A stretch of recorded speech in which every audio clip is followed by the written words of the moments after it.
video we're going to do an unboxing of the Netgear NeoTV streaming player NTV200.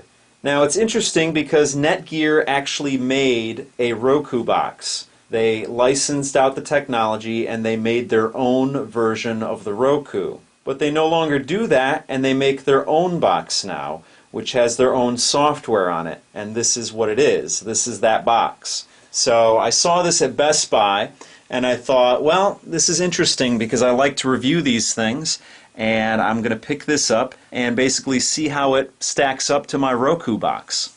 Now this is obviously more in line with a Roku because it's, basically the same kind of box. You plug it into your television set and you get different channels on it. You can stream Netflix on it and the like. The only difference is that the Roku offers a variety of channels, actually hundreds of channels, and this box seems to offer some of the more well-known channels.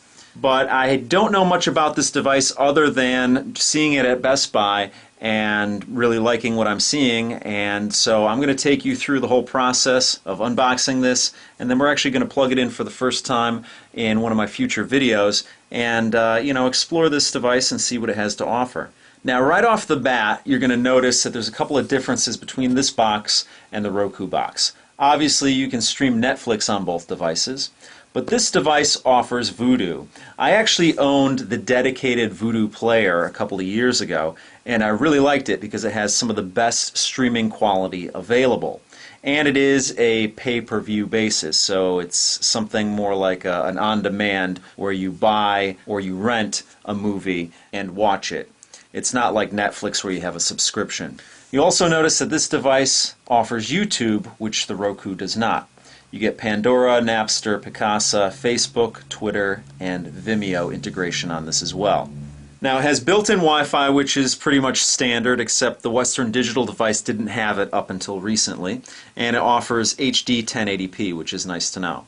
Now one of the things that really made me want to try out this device is that there's an app in the Apple App Store and an app in the Android market where you can actually use your Apple iDevice, whether it's an iPhone or an iPod Touch, to use it as a remote control for this device, and the same is true for Android devices. So I found that very interesting. It does come with the remote itself, but you can actually use an app to control this device as well. So I thought that was really cool. So let me take you on a tour of the box. Pretty much the front, pretty self-explanatory. On the side here, gives you some of the features, notably the 1080p HD streaming, built-in wireless N technology for extended range. It also is BG compatible, has an Ethernet port on it, HDMI video output, and 5.1 surround sound, so that's really good to know. The package contains obviously the streaming player and a remote and some batteries. HDMI cable is not included here. You get your power adapter and your quick start guide. System requirements: you need a broadband internet connection and a PC or tablet with internet browser for service activation, and TV with HDMI input and cable. So this is an HDMI box only. On the back here, basically explaining what it does: that you can stream movies, that you can turn your TV into a smart TV. You can use an app like I explained, and there shows it a little bit there what the app looks like. I will go into that in detail when I actually have this device set up. Let's see what's on the other side. Alright, why don't we just get to it. Let's open this box up and see what's on the inside here. Alright. Now they actually didn't have a floor model, so I don't know what this looks like other than the pictures on the box. But let's see, I think it comes out this way. Here we go. Put the box to the side.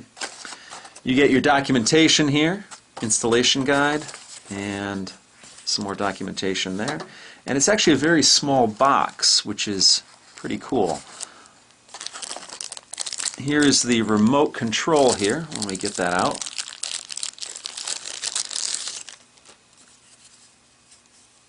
Pretty simple, fits nice in the hand, made out of a plastic, and that's where your batteries go in here. It's actually already installed. You just have to pull this plastic out to initiate the batteries. Now that's one thing I didn't like about the Roku XS, the Roku 2 XS, is that it really was a battery hog. So I'll be happy to use a regular remote again, and that I don't have to replace the batteries on constantly. Here's the wall adapter that comes with it, and then here's the device itself. Let's open this up. Alright, there we go. And it's got a protective plastic on it, so let's peel that off. So here's the device itself. Around the top you can see all around the side here there's a trench, and that's for venting. And there's also a trench all the way around the device along the bottom here.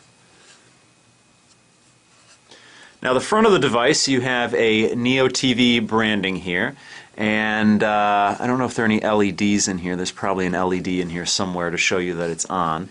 The right side of the device, there's nothing here, same as on the left. On the back of the device, you have your Ethernet port, your HDMI port, your SPDIF port for your digital audio, and then of course you have your power jack here. On the top of the device you have your Netgear branding, and it's a glossy plastic. And on the bottom of the device you have your 4 rubber feet, and you have a reset button right here. Now this device is non-upgradable. On some devices, such as the Roku device, it has a USB port in it where you can actually plug a USB flash drive or a USB drive into it. This device does not have any USB ports on it, and it does not have any micro SD card slots on the back at all. So pretty much this is a contained, self-contained streamer where you're going to be streaming from the channels that Netgear offers on the device, and that's pretty much it. Now I happen to have my Roku device here, so you can see the difference in size here. This is the Roku 2 XS, and as you can see the Roku 2 is a little bit smaller than is the Netgear device here. And let me just turn that so you can get an idea. And the height on both devices is about the same. I think the Roku might be a little bit taller. So let's go back to the remote here. The remote right here, you see it's made out of a plastic, and you have your Netgear branding on the bottom, and there's a texture to it, almost like a metal texture, but it is actually plastic. You have your buttons here, your color buttons, which is a red, a green, a yellow, and a blue, and I assume that's used for different context-sensitive functions on the device if you're playing a game or whatnot. You have your control buttons here, your stop, your next chapter, your previous chapter, your rewind, your pause and play, your fast forward. Then you have a return button, which usually is about a 10-second rewind, or if you're returning out of a menu, you can go one step back.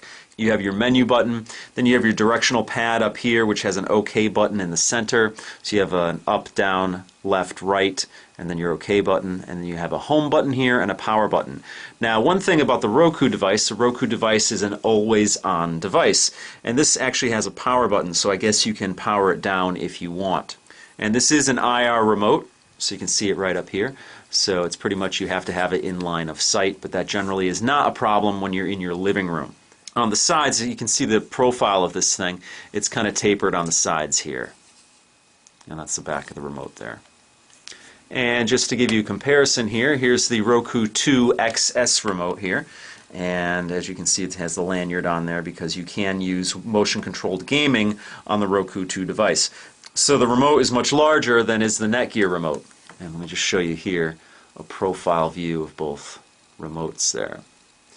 Now one thing I have noticed is that the Roku 2 XS remote is a battery hog. I've gone through many rechargeable AA batteries on this device. The one thing I do like about the Roku remote in comparison, I mean you have a lot of the same layout here, but it seems very intuitive with this cross up here, you know, to control the device, and then you have your OK button, and of course your other buttons down here. So there's a couple more buttons here on the Netgear remote. I don't think it's going to be too difficult to use it, but that's a comparison between the two remotes here. About the same height, and obviously a little wider. So that is the Netgear NeoTV streaming player. I'm very anxious to get it hooked up and see what it has to offer. So that pretty much does it for this video. I'll see you guys next time.